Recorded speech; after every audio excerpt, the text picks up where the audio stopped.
இன்றைக்கு தேர்தல் திருவிழா காலையில் 7 மணிக்கு ஆரம்பித்திருக்கிறது. என்னுடைய சொந்த ஊரான சூனாபுரம் அரசு உயர்நிலைப் பள்ளியில்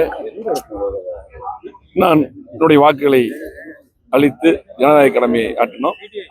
இன்றைக்கு தமிழகத்தில் உறுதியாக ஆட்சி மாற்றம் உறுதி.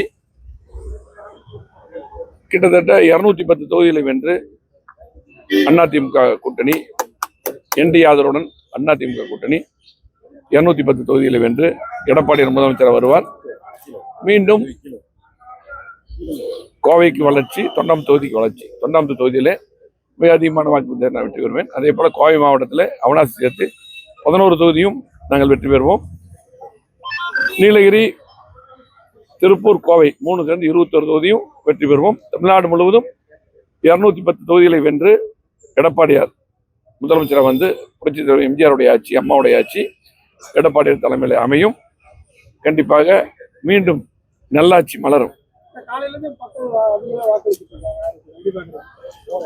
ஆர்வத்தோடு வாக்களிக்கிறாங்க. அதிமுக ஆட்சி வரணும்னு வாக்களிக்கிறாங்க ஆர்வத்தோட.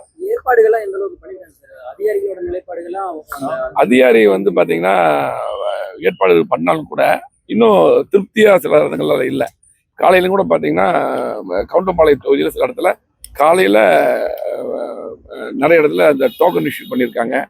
அதே போல பாத்தீங்கன்னா தெற்கு தொகுதியிலையும் நைட்டெல்லாம் நிறைய பிரச்சனைகள்லாம் இருக்கு.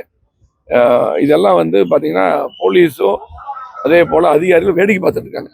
அதை வந்து கடுமையா கண்டிக்கிறோம். உடனடியா வந்து அதை யாரு தவறு செஞ்சாலும் அது நடவடிக்கை எடுக்கணும்.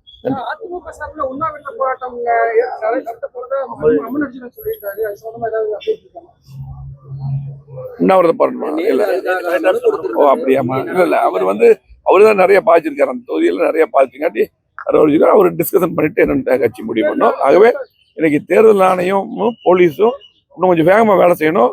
யாரு தப்பு செஞ்சாலும் தடுக்கணும். அந்த மாதிரி சூழ்நிலை இன்னைக்கு கோயம்புத்தூர் மாவட்டத்தை வந்து அமைதியான மாவட்டம். இன்னைக்கு வேற மாதிரி சூழ்நிலை கொண்டு போக பாக்குறாங்க. அது நிச்சயமா மக்களும் விட மாட்டாங்க, நாங்களும் விட மாட்டோம். நன்றி. உச்சகட்டமாக விடத்துக்கடவு அது மட்டும் இல்ல, கோவை மாவட்டத்துல பல இடங்கள்ல தங்க மூக்கத்தையும் கொடுக்கறதுக்கான ஏற்பாடுகள் பண்ணி கொடுத்துருக்காங்க. அதான் இதை வந்து வேடிக்கை போலீஸ் வேடிக்கை பாக்குறாங்க, மற்றவங்க வேடிக்கை பார்த்துங்க. உடனடியா அதுங்க தடுக்கணும். இது வந்து மிகவும் கண்டிக்கத்தக்கது. செய்திகளை உடனுக்குடன் தெரிந்து கொள்ள நமது அம்மா இணையதள தொலைக்காட்சியை சப்ஸ்கிரைப் செய்து அருகில் உள்ள பெல் ஐகான்